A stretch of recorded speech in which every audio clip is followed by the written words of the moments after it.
باب ما جاء في الرقى والتمائم. وفي الصحيح عن أبي البشير الأنصاري رضي الله تعالى عنه أنه كان مع رسول الله صلى الله عليه وسلم في بعض أسفاره فأرسل رسولا ألا يبقين في رقبة بعير قلادة من ورطر أو قلادة إلا قطعت. وعن ابن مسعود رضي الله تعالى عنه قال سمعت رسول الله صلى الله عليه وسلم يقول إن الرقى والتمائم والطول شرک رواه احمد و ابو داود. محترم حاضرین، باب ہے رقا اور تمائم کے متعلق. رقا رقیتن کی جمع ہے، یعنی قرآن مجید یا معوذات یا جو مسنون دعائیں ہیں ان کو پڑھنے کے بعد دم کرنا. رقا کا مطلب یہ ہوتا ہے کچھ پڑھنے کے بعد دم کرنا، جس کو ہم اپنی زبان میں جھاڑ پھونک کہتے ہیں. والتمائم اور تمیمہ کے متعلق، تمیمہ کی جمع ہے تمائم. گلے میں دھاگا ہو، تعویذ ہو، یہ تمام چیزوں کے لیے تمائم کا لفظ استعمال ہوتا ہے. اس باب میں شیخ نے کوئی حکم نہیں لگایا، جیسا کہ اس سے پہلے جو باب گزرا ہے اس کے بارے میں انہوں نے واضح طور کے پر کہا کہ من الشرک لبس الحلقہ والخیط ونحوہما لرفع البلاء او دفعہ، کہ دھاگا وغیرہ لٹکانا باندھنا یہ شرک میں سے ہے. لیکن یہاں شیخ محمد بن عبد الوہاب رحمۃ اللہ علیہ نے کوئی حکم نہیں لگایا کہ رقا اور تمائم کیا ہے، حکم نہیں لگایا شرک ہے کیا ہے، اس کے لیے کہ رقیہ میں کچھ جائز ہے کچھ ناجائز ہے. اگر ڈائریکٹ حکم لگا دیا جاتا کہ رقیہ کرنا شرک ہے تو اس میں جو جائز ہے وہ بھی آ جاتا، اس لیے انہوں نے یہاں پر حکم نہیں لگایا. آگے یہ ذکر کرتے ہیں کہ یہ جو باب ہے کہ الرقى والتمائم، تو رقا جمع ہے رقیہ کی، اور رقیہ کہتے ہیں وہی القراء، قراء پڑھنا. اور اس کے بعد ہے تمائم، یہ جمع ہے تمیمہ کی، اور اسے تمیمہ کیوں کہا جاتا ہے؟ یہ تمام سے بنا ہے. تمام کا مطلب ہوتا ہے مکمل ہونا یا مراد کو پہنچ جانا. تو اسے تمیمہ اس لیے کہا جاتا ہے کہ اس کے ذریعے سے نظر بد کو مکمل طریقے سے دور کیا جاتا ہے، چاہے جانوروں کے پر ہو یا انسانوں کے پر. اب یہاں اس حدیث میں جو بیان کیا گیا حضرت ابو البشیر انصاری رضی اللہ تعالیٰ عنہ کی، کہ آپ صلی اللہ علیہ وسلم نے بعض سفر کے اندر اس بات کو ارشاد فرمایا. تو اس ضمن میں یہاں پر یہ بیان کرتے ہیں کہ یہاں سفر وہی معروف ہے جو عام طور سے سفر کیا جاتا ہے. آپ صلی اللہ علیہ وسلم نے ارشاد فرمایا اللہ یبقین فی رقبۃ بعیر قلادۃ من وطر او قلادۃ الا قطعت، کہ کسی بھی اونٹ کے گلے کے اندر تانت جس کو ہم کہتے ہیں آنتڑیوں سے نکلنے والا جو حصہ ہوتا ہے اسی سے بنایا جاتا ہے تانت، اور اس کو گلے میں لٹکایا جاتا ہے تاکہ جب اسے اونٹ کے گلے میں لٹکا دیا جاتا ہے تو اس سے اونٹ کو نظر بد نہیں لگتی ہے، نظر بد سے محفوظ ہو جاتا ہے. تو آپ صلی اللہ علیہ وسلم نے کہا کہ اگر کسی اونٹ کے گلے کے اندر تانت کا بنا ہوا کوئی دھاگا ہوگا تو اسے کاٹ دیا جائے. یہ وہی چیز یہاں پر بیان کی جا رہی ہے. آپ نے ایسا کیوں کہا؟ اس لیے کہ اس کا کوئی شرعی سبب نہیں ہے اور نہ کوئی حصی، یعنی واقعتاً طبی یا ڈاکٹری نقطہ نظر سے ایسا ہوتا ہے کہ اگر ہم اس کو پہن لیں تو اس کا کوئی میڈیکل طبی اثر ہوتا ہے، حصی اثر ہوتا ہے باڈی کے پر، بلکہ صرف یہ عقیدے کی باتیں ہیں جس کو عام زبان کے اندر کہا جاتا ہے آستھا کی بات. حقیقت میں اس کا پریکٹیکل حصی طور کے پر طبی نقطہ نظر سے کوئی فائدہ نہیں ہوتا ہے، بس اسے لوگوں نے مان لیا ہے کہ اس کے پہننے کے بعد اس کا اثر ہوتا ہے، لہذا اسے کاٹ دیا جائے اور اس کو نہ پہنا جائے. البتہ اگر اسے لگام وغیرہ کے طور پر استعمال کیا جائے یا اونٹ کو باندھنے کے لیے استعمال کیا جائے تو کہتے ہیں کہ یہ منع نہیں ہے، اس لیے کہ وہ ایک ایسی چیز ہے جس میں کوئی بدعقیدگی نہیں پائی جاتی. کہ اونٹ کے گلے کے اندر باندھ دیا جائے، جس سے اس کو باندھا جائے، یا اس کے گلے میں نکیل کے طور پر ڈال دیا جائے، تو ایسا کوئی ہے زمام وغیرہ لکیم، تو چونکہ اس کے اندر کوئی فاسد عقیدہ نہیں پایا جاتا لہذا یہ جائز ہے، لیکن اگر اس کے ساتھ کوئی فاسد عقیدہ جڑ جاتا ہے تو پھر وہ جائز نہیں ہوگا، اس کو کاٹ دیا جائے گا۔ اب اس حدیث سے چند اہم باتیں مستفاد ہوتی ہیں۔ سب سے پہلی چیز کہ قوم کا جو ذمہ دار ہوتا ہے، انہو ینبغی لکبیر القوم، جو قوم کا بڑا ہوتا ہے اس کی ایک ذمہ داری ہوتی ہے کہ وہ لوگوں کے حالات کے پر نظر رکھے، کیا چل رہا ہے کیا نہیں چل رہا ہے، یہ بڑی ذمہ داری ہے۔ اس سے پہلے میں نے کئی مرتبہ اس روایت کا ذکر کیا اور آگے وہ روایت 12 آئے گی حضرت عبداللہ ابن مسعود رضی اللہ تعالیٰ عنہ کی، کہ انہوں نے اپنے بیوی کے گلے میں دھاگا دیکھا تو انہوں نے پوچھ تاچھ کی کیا بات ہے، یہ دھاگا تم نے کیوں پہنا ہے؟ تو اس نے کہا کہ مجھے آنکھ میں تکلیف تھی تو میں فلاں یہودن کے پاس گئی اور اس نے منتر پڑھنے کے بعد اسے دیا جس کی وجہ سے میں پہن رہی ہوں تو تکلیف نہیں ہے۔ حضرت عبداللہ ابن مسعود رضی اللہ تعالیٰ عنہ نے کہا کہ یہ شیطان تمہیں تکلیف دیتا ہے اور اس کے بعد تمہیں اس جگہ لے کر جاتا ہے جو غیر شرعی جگہ ہے، اور وہاں جا کر چونکہ اس کی مراد پوری ہو جاتی ہے لہذا وہ تکلیف دینا چھوڑ دیتا ہے، اور تم سمجھتی ہو کہ اس یہودن کے منتر پڑھنے کی وجہ سے تمہیں تکلیف ختم ہو گئی ہے۔ آج بھی ہمارے یہاں لوگ یہی سمجھتے ہیں کہ فلاں بابا کے پاس فلاں عامل کے پاس چلے جاؤ جو سفلی علم کرتا ہے، تو وہاں جانے کے بعد ہمارا درد یا ہماری تکلیف ختم ہو جاتی ہے۔ کیوں ختم ہوتی ہے؟ اس کی وجہ یہ ہے کہ شیطان تمہیں وہاں پہنچانا چاہتا ہے۔ جو غیر شرعی تمہارا اللہ کو چھوڑ کر غیر اللہ کے پر ایمان ہو جائے، شرعی علم اور شرعی طور طریقے کو چھوڑ کر غیر شرعی طریقے کے پر تمہارا ایمان آ جائے، اس کی مراد پوری ہو جاتی ہے، چھوڑ دیتا ہے۔ اس کو گمراہ کرنا مقصود ہوتا ہے، اور لوگ سمجھتے ہیں کہ وہاں جانے سے ہم کو فائدہ ہوا۔ وہاں جانے سے بظاہر فائدہ ہوا لیکن اس سے کہیں بڑا نقصان ہوا کہ شیطان آپ کے ایمان، آپ کے عقیدے، اللہ پر یقین اور توکل کو داؤں کے پر لگا دیتا ہے۔ اللہ کو چھوڑ کر، شرعی علاج معالجے کو چھوڑ کر غیر اللہ کی طرف لے کر جاتا ہے۔ اس سے بڑا نقصان اور خطرہ کیا ہو سکتا ہے؟ تو یہ نظر رکھنا چاہیے۔ وہی بات یہ بیان کر رہے ہیں کہ قوم کے جو ذمہ دار ہیں بڑے ہیں۔ اب یہاں تو قوم کا مسئلہ آ گیا، گھر کا بھی ذمہ دار ہوتا ہے۔ نبی کریم صلی اللہ علیہ وسلم نے کہا الا وکلکم راعٍ وکلکم مسئول عن رعیتہ، ہر شخص تمہیں کا ذمہ دار ہے اور ہر ذمہ دار سے اس کی ذمہ داری کے بارے میں سوال ہوگا۔ آپ باپ ہیں، اپنی اولاد کے بارے میں سوال ہوگا، آپ شوہر ہیں، بیوی کے بارے میں سوال ہوگا، اور اگر آپ گھر کے ذمہ دار ہیں تو جو بھی آپ کے ماتحت ہیں، آپ کے ماں باپ ہیں، جو بھی آپ کے ساتھ رہتے ہیں، ہر کسی کے بارے میں سوال ہوگا۔ کیا جواب دیں گے؟ اللہ سوال کرے گا نا۔ ذمہ داری ادب اور اخلاق کی نہیں ہے جو ہم سمجھتے ہیں۔ ٹھیک ہے، اولاد کی تربیت کرتے ہوئے، گھر کی دیکھ ریکھ کرتے ہوئے اخلاقی امور کے پر نظر رکھنا چاہیے، اچھی بات ہے، وہ شریعت کا حصہ ہے، لیکن اس سے کہیں زیادہ اہم یہ ہے کہ ان کے ایمان، ان کے عقیدے کی فکر کی جائے، ان کا ایمان نہ ڈگمگانے پائے، ان کے عقیدے کے پر آنچ نہ آئے، ان کا منہج نہ بگڑے، یہ زیادہ اہمیت رکھتا ہے۔ حضرت عبداللہ ابن مسعود رضی اللہ تعالیٰ عنہ نے جو نگاہ رکھی وہ عقیدہ و ایمان سے متعلق تھی، اور فوری طور کے پر اسے ختم کیا، اور جو نبی کریم صلی اللہ علیہ وسلم کا شرعی علاج تھا وہ دعا بتائی کہ یہ دعا تم پڑھو، اذہب الباس رب الناس واشفی انت الشافی لا شفاء الا شفاؤک شفاء لا یغادر سقما، یہ طریقہ ہوتا ہے۔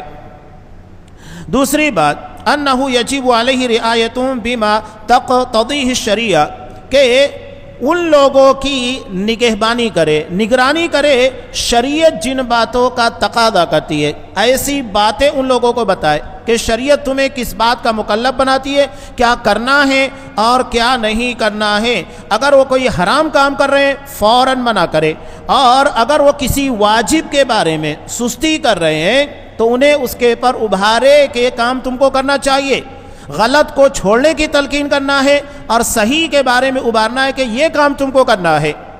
اب ایسی بہت ساری چیزیں کہ اگر ہمارے گھر میں نماز کی کوتاہی ہو رہی ہے آپ اس کے بارے میں کہیے، یا کوئی اور کوتاہی پائی جا رہی ہے آپ اس کے بارے میں کہیے نا، شرعی اعتبار سے کہ یہ کام تم کو کرنا ہے، اور جو شرعی اعتبار سے حرام ہے اس کے پر سختی کے ساتھ منع کیجئے کہ یہ کام تم کو نہیں کرنا ہے۔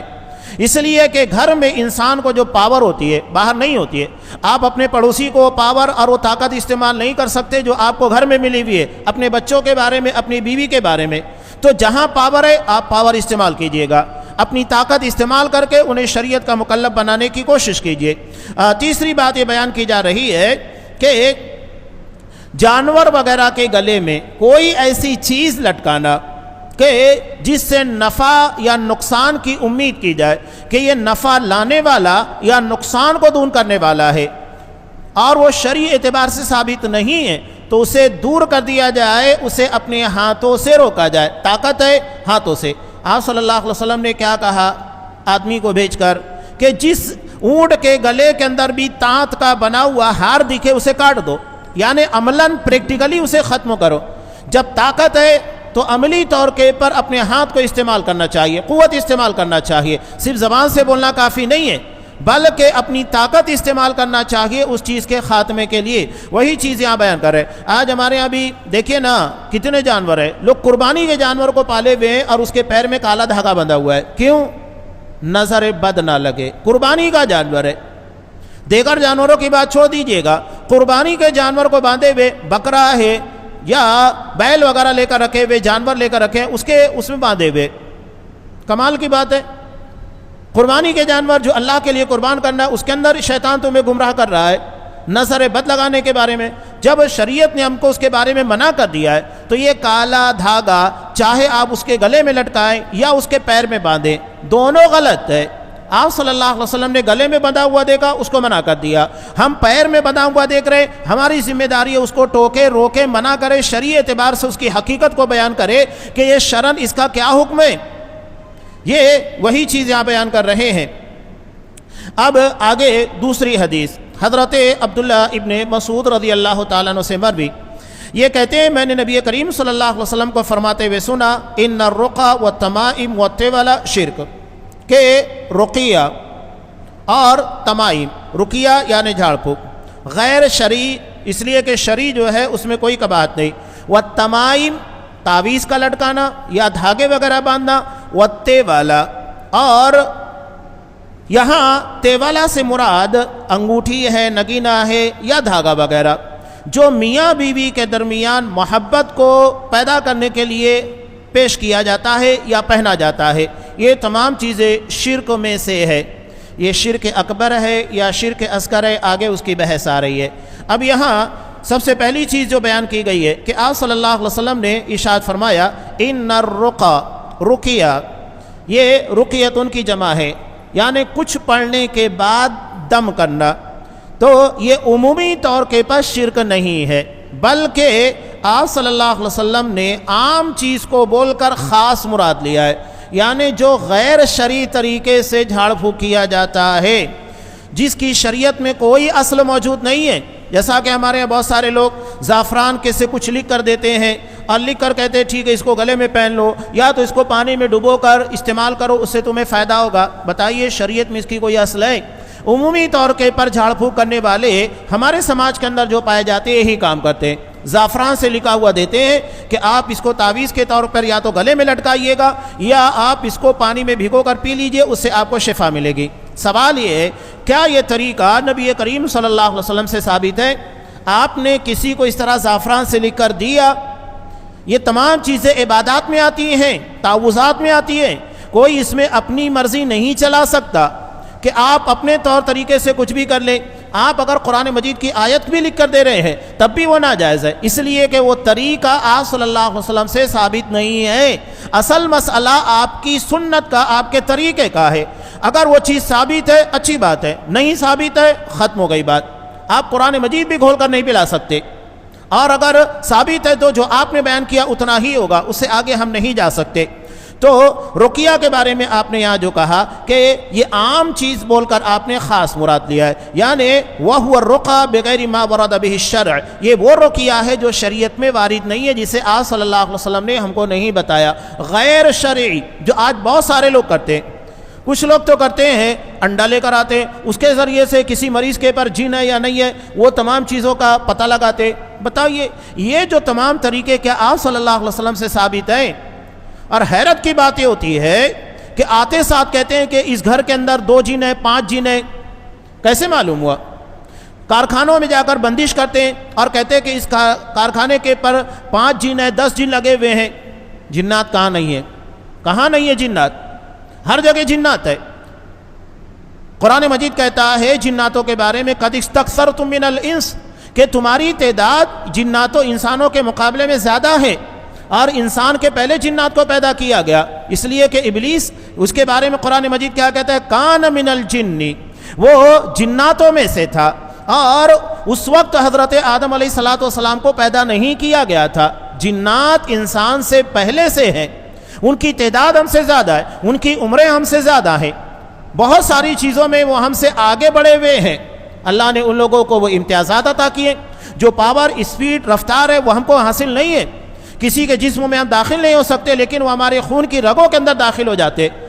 مسلم کی روایت ہے کہ ان الشیطان یجری مجری الدم، کہ شیطان تمہارے خون کی رگوں میں دوڑتا ہے. اتنے اختیارات ہے شیطان کو، یہاں تک کہ وہ ہمارے دماغ کے پر قابض ہو جاتا ہے، اور انسان کو دماغ کے پر قابض ہونے کے بعد وہ اسے اپنے قابو میں کر لیتا ہے. انسان کو لگتا ہے کہ میں نے فلاں کام کیا، لیکن وہ کیا نہیں ہوتا ہے. وہ اس کے دماغ کے پر حاوی ہونے کے بعد یہاں تک کہ میاں بیوی کے معاملات میں بھی اثر انداز ہوتا ہے، اور بندہ یہ سمجھتا ہے، یہ خاص طور کے پر میاں بیوی کے درمیان تفریق ڈالنے کے لیے عمل اختیار کیا جاتا ہے کہ عین اس موقع کے پر جب شہوت عروج کے پر ہوتی ہے اور اس کے بعد شوہر اپنی بیوی سے جمع کرنا چاہتا ہے، اسی وقت اس کی اس رگ کو دبا کر جس میں خواہشات ہوتی ہے اس عمل سے روک دیتا ہے. یہ بہت سارے ہتھ کنڈے ہیں، آپ تفصیل کے ساتھ ان تمام چیزوں کو پڑھ سکتے ہیں. علامہ ابن قیم کی کتاب جن اور شیاطین کی حقیقت جو انہوں نے بہت تفصیل کے ساتھ لکھی ہے، اس میں بھی تمام چیزیں. تو یہ رقیہ جو غیر شرعی ہے، جو آپ صلی اللہ علیہ وسلم نے نہیں بتایا، آج ہمارے سماج اور معاشرے کے اندر بہت کچھ ملتا ہے، پتہ نہیں کیا کیا طریقہ اختیار کرتے ہیں کہ اللہ رحم کرے. تو یہ رقیہ وہی ہے جو غیر شرعی ہے، جس کے بارے میں شریعت کا کوئی حکم موجود نہیں ہے، خلاف شریعت ہے. ہاں، اما ما ورد به الشرع فلیست من الشرک، جو چیز شریعت میں وارد ہے، جو آپ صلی اللہ علیہ وسلم کی سنت سے ثابت ہے، تو یہ شرک نہیں ہے، اس لیے کہ وہ آپ کی سنت ہے. وہ کیسے شرک ہو سکتا ہے؟ جیسا کہ سورہ فاتحہ کے بارے میں آپ صلی اللہ علیہ وسلم نے فرمایا وما یدریک انہا رقیہ، کہ تمہیں اس بات کا کیسے پتہ لگا کہ یہ رقیہ ہے، اس کے ذریعے اللہ شفا دیتا ہے. یہ بخاری کی ایک طویل روایت ہے. اصل میں حضرت ابو سعید خدری رضی اللہ تعالیٰ عنہ، ان کے ساتھ 30 صحابہ تھے. حضرت ابو سعید خدری رضی اللہ تعالیٰ عنہ کو ملا کر اب یہ سفر سے واپس آ رہے تھے.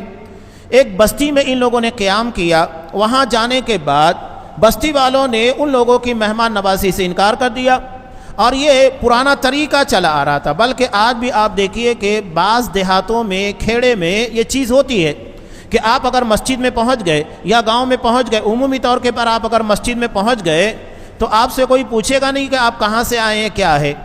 اگر ان کو لگتا ہے کہ کوئی اجنبی ہے، کسی کا رشتہ دار نہیں ہے، فوراً آپ کو لا کر کھانا، چائے پان پیش کر دیں گے. یہ پرانا ایک طریقہ چلا رہا ہے.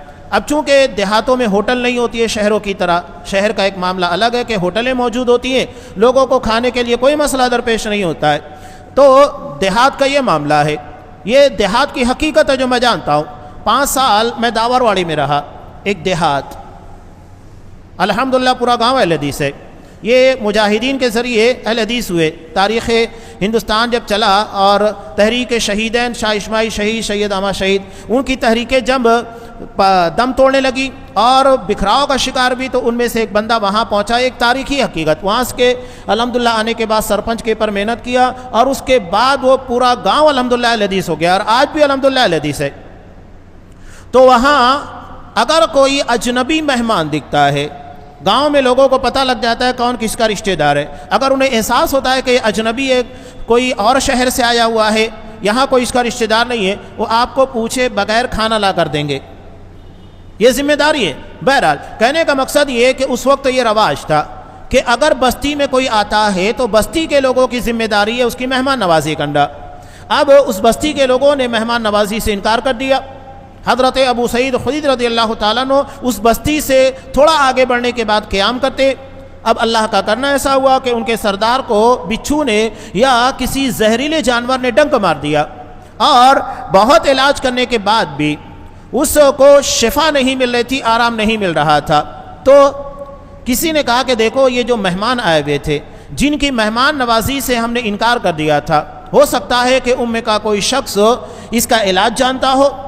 چنانچہ ان لوگوں نے ایک آدمی بھیجا، تو حضرت ابو سعید خدری رضی اللہ تعالیٰ عنہ نے کہا کہ ہاں میں جانتا ہوں، لیکن ہماری ایک شرط ہے کہ جتنے لوگ ہیں ان تمام کو ایک ایک بکری آپ کو معاوضے کے طور پر دینا ہوگا، اس کے بعد میں علاج کروں گا۔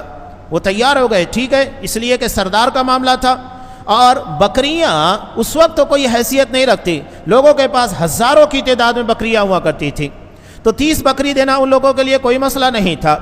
چنانچہ تیار ہو گئے، حضرت ابو سعید خدری رضی اللہ تعالیٰ عنہ آئے اور انہوں نے سورہ فاتحہ پڑھنے کے بعد اس کے زخم کے پر، جس جگہ کے پر کسی زہریلی چیز نے ڈنک مارا تھا، سورہ فاتحہ پڑھ کر دم کیا، شفا مل گئی اللہ تبارک و تعالیٰ کی اجازت سے، اور اس کے بعد شرط کے طور کے پر انہوں نے معاوضتاً 30 بکریاں دی۔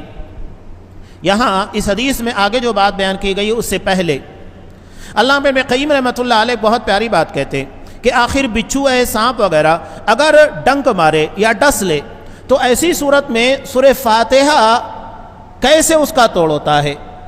وہ ایک بہت پیاری بات کہتے ہیں، وہ کہتے ہیں کہ بچھو یا سانپ اگر کسی کو ڈستے ہیں یا ڈنک مارتے ہیں تو طیش میں، غصے میں آنے کے بعد مارتے ہیں، جس میں شدت اور حدت گرمی پائی جاتی ہے، اور سورہ فاتحہ جب آپ پڑھیں گے، اس کے معنی اور مفاہیم کو سمجھیں گے تو اس کو پڑھنے سے انسان کے نفس کو سکون ملتا ہے، ٹھنڈک پیدا ہوتی ہے، اور اس کے بعد جب سورہ فاتحہ پڑھ کر اس کے پر پھونکا جاتا ہے تو سورہ فاتحہ کی ٹھنڈک اس کی گرمی کو مار دیتی ہے۔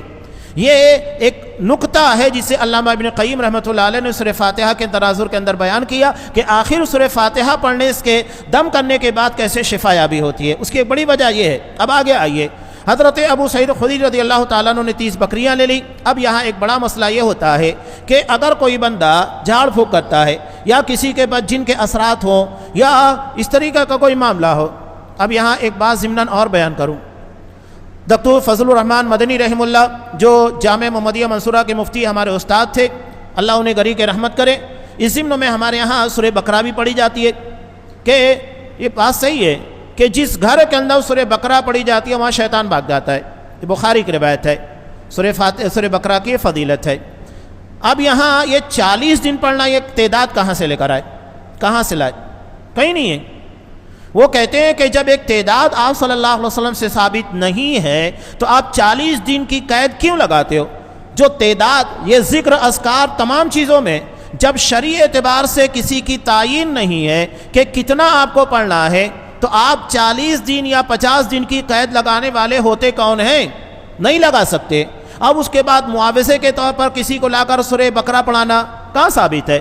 آپ اپنے گھر میں نہ، اب مثال کے طور پر آپ کو بھوک لگی ہے تو کوئی دوسرا کھانا کھائے گا تو آپ کو فائدہ ہوگا، آپ کھائیں گے تو آپ کو فائدہ ہوگا، کوئی دوسرا کھائے گا اس کا پیٹ بھرے گا۔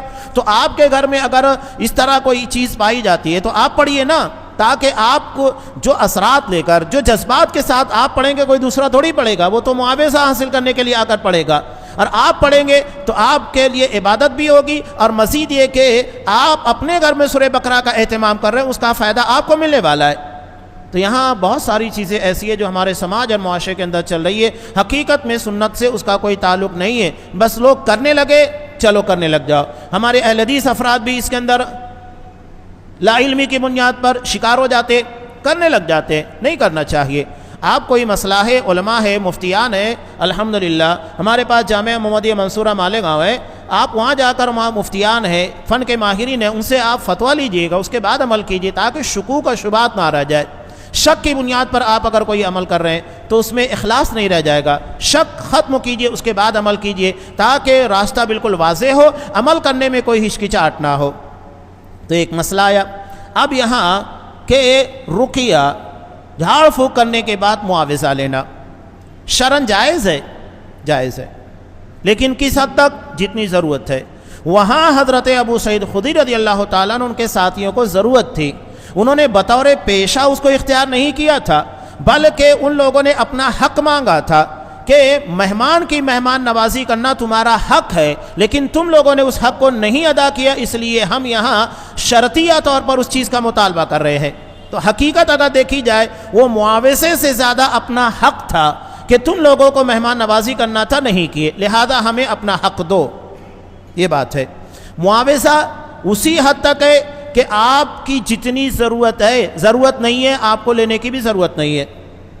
پیشہ بنانے کی آپ کو کسی جگہ اس کی کوئی دلیل نہیں ملے گی کہ آپ اسے بطور پیشہ بنا کر چلیے گا، گاؤں گاؤں گھومیے گا، ٹائم دیجیے گا، اس کی کوئی دلیل آپ کو نہیں ملے گی۔ آپ صلی اللہ علیہ وسلم نے جو طریقہ علاج بنایا ہے آپ اس کے پر عمل کیجئے، سب سے بہتر ہے۔ جتنا بہتر طریقے پر ہمیں تکلیف ہے، ہم سورہ فاتحہ معاوضات وغیرہ پڑھیں گے، دعائیں پڑھیں گے، اس اثرات کے ساتھ، اس جذبے کے ساتھ کوئی دوسرا نہیں پڑھ سکتا ہے۔ لہذا ہم چاہتے ہیں تو بہتر یہ کہ آپ صلی اللہ علیہ وسلم نے جو طریقہ بتایا اسی کو اختیار کیا جائے، کوئی غیر شرعی طریقہ اختیار نہ کیا جائے۔ یہ بات یہاں پر آ جاتی ہے۔ اب جو پیشہ بنانے والا مسئلہ ہے وہ ختم ہو گیا کہ پیشہ بنانے کی کوئی دلیل موجود نہیں ہے کہ آپ اسے پیشہ بنا کر رکھیے گا، اور پیشہ بنانے کے بعد بھی آپ غیر شرعی طریقہ اختیار کریں، یہ تو گناہ پر گناہ ہے کہ ایک چیز پہلے سے حرام ہے اور ایک اور حرام اس کے پر لا کر آپ شامل کر رہے ہیں، اور اس میں بھی اگر شرکیات ہے، تعویذ ہے، گنڈے ہیں جو کہ آپ صلی اللہ علیہ وسلم سے ثابت نہیں بلکہ آپ نے جس کے بارے میں شرک کا حکم لگایا وہ آپ استعمال کر رہے ہیں، تو یہ گناہ پر گناہ ہے کہ آپ ان کے ایمان عقیدے کو بھی خراب کر رہے ہیں۔ قرآن مجید نے اہل کتاب کے علماء کے بارے میں کیا کہا تھا؟ یأکلون اموال الناس بالباطل ویصدون عن سبیل اللہ، لوگوں کا مال ناجائز طریقے سے کھاتے ہیں اور اللہ کی راہ سے روکتے ہیں۔ بتائیے یہاں شرعی اعتبار سے آپ کو مال کھانا جائز ہے؟ نہیں ہے۔ اور دوسری بات یہ ہے کہ آپ انہیں اللہ کے راستے سے روک رہے ہیں۔ نبی کی جو سنت ہے اس طرح کے علاج معالجے میں وہ آپ نہیں بتا رہے کہ کس طریقے سے آپ شیطان کے شر سے بچ سکتے ہیں۔ صبح و شام کے آپ نے کبھی کسی جھاڑ پھونک کرنے والے بابا سے سنا کہ اس نے آپ کو صبح و شام کے اذکار دیے ہو کہ یہ نبی کریم صلی اللہ علیہ وسلم کی سنت ہے کہ آپ اسے صبح شام پڑھیے گا، شیطان کے شر سے محفوظ رہنے کا بہترین طریقہ؟ نہیں بتائے گا آپ کو۔ کیوں نہیں بتائے گا؟ اس کو معلوم ہے کہ اگر شرعی طریقہ اختیار کرے گا تو میری دکان کیسے چلے گی، میرے پاس یہ پیشنٹ کیسے آئیں گے؟ تو یہ اللہ کی راہ سے روکنا بھی ہے، نبی کی سنت سے دور کرنا بھی ہے۔ یاکلون اموال الناس بالباطل ویصدون عن سبیل اللہ، ناجائز طریقے سے لوگوں کا مال کھاتے ہیں، حرام طریقے سے، اور انہیں اللہ کی راہ سے روکتے بھی ہیں، دونوں طریقے یہاں پر پائے جاتے ہیں۔ تو یہ اس حدیث کا یہاں پر انہوں نے تذکرہ کیا کہ اگر وہ چیز ثابت ہے، جو رقیہ ثابت ہے، آپ اس کو کیجئے گا۔ آپ صلی اللہ علیہ وسلم سونے کے وقت بھی معاوضات پڑھا کرتے تھے، سورہ اخلاص، سورہ فلق، سورہ ناس 3 مرتبہ پڑھتے، اور 3 مرتبہ پڑھنے کے بعد اسے اپنے ہاتھوں پر دم کر کے پورے جسم میں جہاں تک آپ کا ہاتھ جاتا وہاں پر آپ اس کو پھیرا کرتے تھے۔ تو آپ وہ کیجئے نا جو ثابت ہے، یہ طریقہ ہے، لیکن جو غیر شرعی طریقہ ہے آپ اسے اختیار نہیں کر سکتے۔ یہ طریقہ ہے جو ثابت ہے، آپ اس کو اختیار کیجئے گا۔ یہاں ایک اور جواب اس ضمن میں دیا جا رہا ہے کہ نبی کریم صلی اللہ علیہ وسلم کا کلام ایک دوسرے سے ٹکراتا نہیں ہے، یعنی آپ ایک طرف کر رہے ہیں کہ رقیہ کرنا، جھاڑ پھونک کرنا یہ شرک ہے، اور دوسری طرف آپ رقیہ کی اجازت بھی دے رہے ہیں، تو اس کا مطلب یہ ہے کہ جہاں آپ نے اس کو شرک کہا ہے وہ غیر شرعی ہے، اور جہاں آپ نے اجازت دی ہے وہ شرعی ہے، دونوں میں ٹکراؤ نہیں ہے۔ وہی چیز یہاں کریں، فالرقیہ المشروعہ التی ورد بہا الشرع جائزہ، کہ جس کے بارے میں شرعی طور کے پر حکم وارد ہے وہ جائز ہے، لیکن اگر کوئی چیز ثابت نہیں ہے تو وہ شرک ہے۔ اب آگے جو بات آ رہی ہے وہ تمیمہ سے متعلق ہے، تمائم۔ تمیمہ تعویذ کو ہماری زبان میں کہا جاتا ہے، عربی زبان میں تعویذ کا مطلب معاوضات، یعنی جن دعاؤں کے ذریعے شیطان سے اللہ کی پناہ طلب کی جاتی ہے وہ معاوضات ہے، اسے تعویذ کہا جاتا ہے، لیکن اس لفظ کو اردو میں غلط معنی میں استعمال کیا جاتا ہے۔ اس کی تشریح انشاءاللہ ہم آئندہ درسوں میں تفصیل کے ساتھ بیان کریں گے۔ یہ اس حدیث کا پہلا حصہ تھا کہ ان الرقیٰ والتمائم والتولہ، 3 چیزوں کے بارے میں آپ نے کہا، رقیہ جو غیر شرعی ہے، اس کے بعد تمائم جسے ہم تعویذ کہتے ہیں، تعویذ گنڈا، اور تیسرا ہے تے والا، میاں بیوی کے درمیان محبت و الفت کو پیدا کرنے کے لیے کچھ عمل اور طریقے اختیار کیے جاتے ہیں، انگوٹھی پہنائی جاتی ہے یا دھاگے باندھے جاتے ہیں، اس کے بارے میں ہے انشاءاللہ تفصیل آئندہ درس میں آئے گی۔ اللہ سے دعا ہے کہ اللہ ہمیں شرعی طریقے پر جو علاج معالجہ جو کہ شیطانی شر سے بچنے کے لیے بتایا گیا ہے، جو مؤثر ہے، نبی سے ثابت ہے، نبی کی سنت ہے، ہمیں ان چیزوں کو اختیار کرنے کی توفیق دے۔ ہر وہ طریقہ جو غیر شرعی ہے، جس میں ہمارا ایمان، ہمارا عقیدہ بگڑتا ہے، اللہ ہمیں ان تمام امور سے محفوظ رکھے، آمین۔ وآخر دعوانا ان الحمد للہ رب العالمین۔